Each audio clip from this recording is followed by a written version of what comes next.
اول فيديو بعد الحلاقة، والحمد لله يعني بعد الحلاقة تقريبا ما بقاش فيه في وشي غير حواجب بس مش دي المشكلة. المشكلة ان يعني احنا بقينا شعب بنتدخل في حياة بعض بطريقة غريبة، يعني بقينا شعب حشري جدا.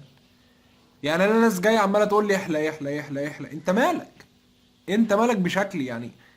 يعني هو انا شعري ده بيربي قشرة عندك انت؟ ده انت غريب جدا. وبعدين نفس الشخص اللي كان بيقول لي احلق، اول ما حلقت لقيته جاي لي او الناس عامه اللي كانت بتقول لي لقيته جاي لي بيقول ايه ده يا عم ده؟ حلقت ليه؟ ده انت شعرك كان كويس جدا يا ابني، انت مجنون يا ابني، انت عندك انفصام في الشخصيه. صح، الناس بقت حشريه جدا.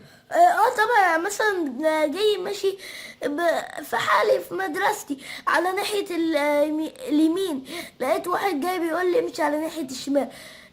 هو انا مثلا لو مشيت على ناحية الشمال هاخد مخالفة مثلا.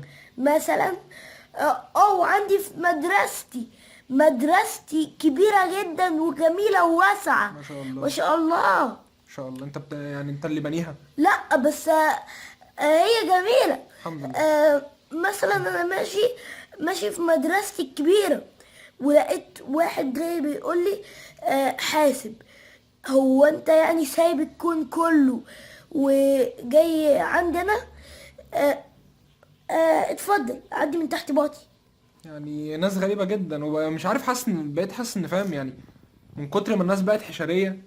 تبقى انت قاعد في الحمام مثلا عادي واخد راحتك، الواحد بيكلمك بيقول لك انت بتعمل بيبي كده ليه؟ ما تقعد كده شويه.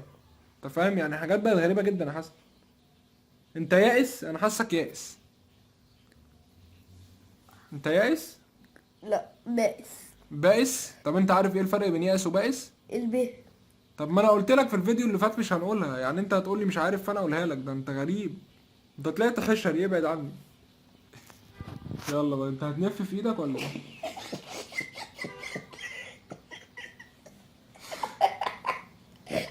الفيديو مش عايز باي. يقفل. الفيديو مش عايز يقفل والله.